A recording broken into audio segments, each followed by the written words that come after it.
Welcome to part 3 of this video series on making this beautiful 3D HeroQuest board. In this video, we've got to paint up the miniatures and also construct some doors, which are a very important part of the game. So let's get to the workshop and make some magic happen.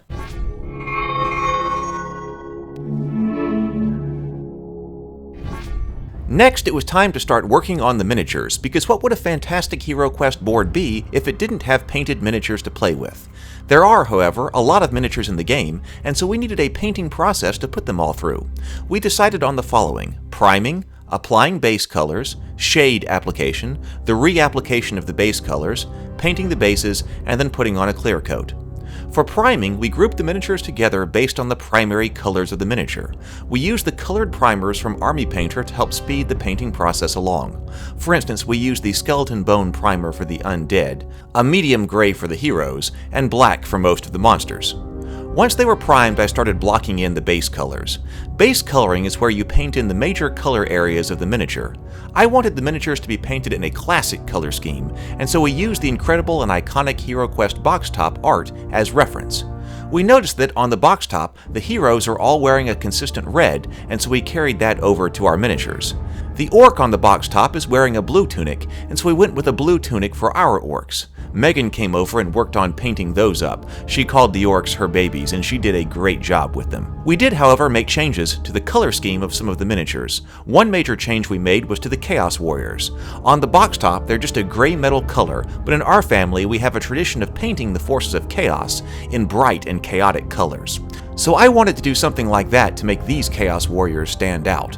Plus, I wanted to experiment with some of the ink washes that came with the Army Painter box. In their instruction manual, they talk about using colored washes to color steel armor. I thought that was a good thing to try with the Chaos Warriors.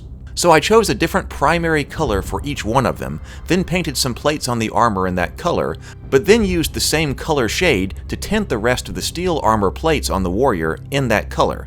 I think they came out looking really good. Another miniature where we changed up the color scheme was the Chaos Sorcerer. He's really dark and drab on the box art, but as cool as he looks and as infrequently as he comes out on the board, we wanted to add more color to him. Now he looks fitting for a Chaos Sorcerer. The Gargoyle was another miniature in the same situation. He could be painted as solid stone, but I wanted him to look a bit crazier and colorful, so I went with a light stone look for the skin, but then painted up the rest of him in different colors. Now he's suitably terrifying for the heroes. These miniatures were really a joy to paint. Sometimes when miniatures are overly detailed, it can really slow down the painting process. To me, the HeroQuest miniatures have just the right amount of detail where I could sit down and make a lot of progress in any particular painting session and come up with some great results. Once the base colors had been applied, it was time for the shading. This is the thin wash that goes over the miniature and sinks into the recesses to give them depth. The key to using shades for the miniatures is to make sure they are laying on their backs when you apply shade to the front. Then, when they're dry, lay them over on their fronts to apply shade to their backs. You want the shade to run into the recesses of the miniature.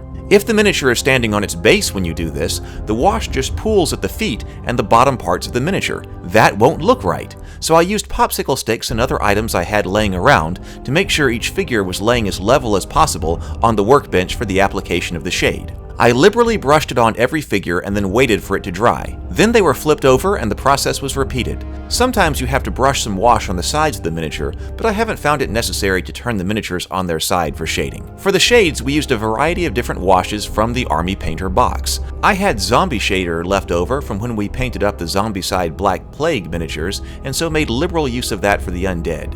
We used dark shades for most of the rest of the miniatures, though we did experiment with a light tone for the heroes.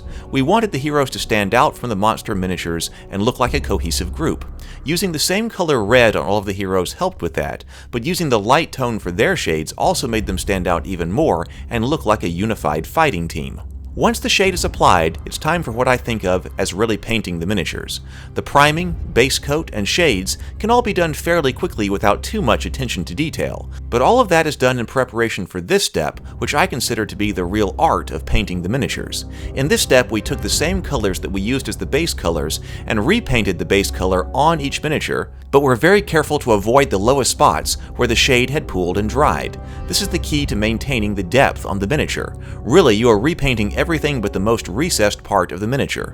Once the base coat has been repainted, some people keep going and apply more layers of highlights to the miniature, painting increasingly raised areas of the miniature in lighter and lighter colors. We just stopped after the reapplication of the base color because, for us, this results in a perfectly acceptable paint job for miniatures intended to be actively used on the tabletop. We went very simple with the bases for these miniatures. The monster bases were all painted in black, and the heroes' bases were all painted in gray that matched the gray of the stone corridors. Because the HeroQuest board is so differently colored, we thought about removing the miniatures from their bases and putting them on clear bases so you would see the floor through the base no matter where they were on the board, but we ultimately decided it would be too difficult to remove each miniature from its base. And really, since we've been playing with the board, I haven't even thought about the bases. So this is a simple and easy basing job that works just fine. And as we all know, easy is good. Then, after all the painting was done, the miniatures were taken outside and sealed with a matte clear coat. The process of painting the furniture was very similar to that of the miniatures, but I wanted to experiment with the Army Painter Strong Tone, so after priming and painting all of the base colors on the furniture, I applied the strong tone to the furniture plastic bits to see what kind of effect it produced. I liked it, but when it dried it did leave a glossy finish, so it was going to need some type of matte finish for sure. I went through and did a highlight coat of the base color again before clear coating the plastic furniture parts, and then reassembled all of the furniture with their pre-printed cardboard parts. With that, we called the furniture done. Finally, it was time for the doors. The doors are such an important part of the game, we had to make sure they stood out and looked really good. I know some of you are wondering how in the world we're going to make the doors happen since we made the walls in 3D. Well, the idea is that we need to make the doors so they clip over the walls. That way the doors can be placed wherever they are called for on the board. We're going to need two different versions of the door, one for closed doors and one for open doors. We took inspiration from the doors we made for our Zombicide Black Plague board. If you've seen that video, we made doors that slide over the walls in both open and closed variants.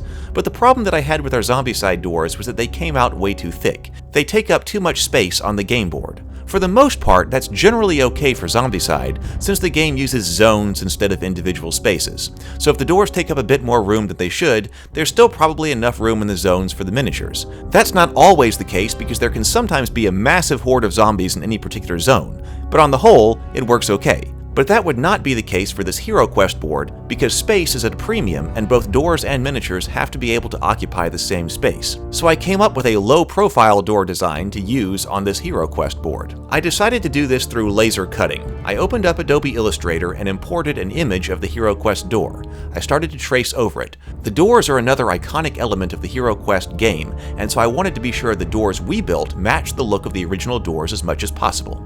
With laser cutting, you basically have two options: cutting all the way through the material or etching a line into the material.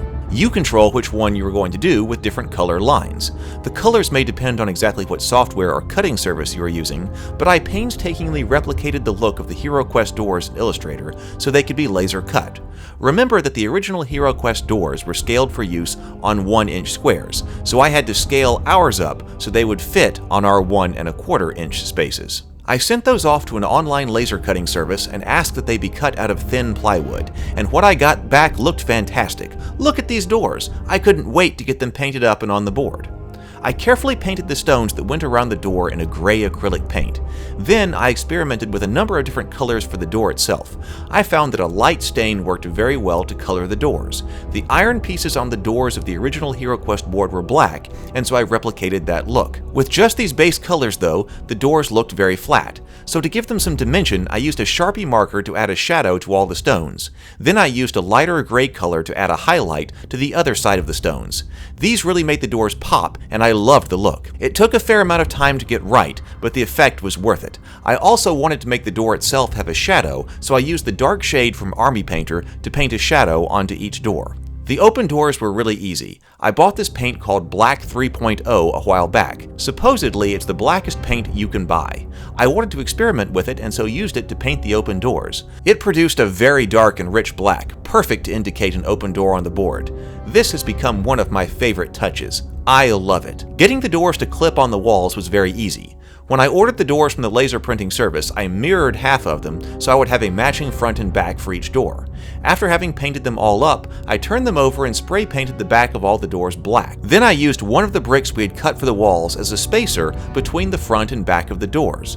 Because the walls are 1 brick thick and I'm putting 1 brick between the front and back of the doors, they should just clip onto the walls perfectly. And they do. This system worked great.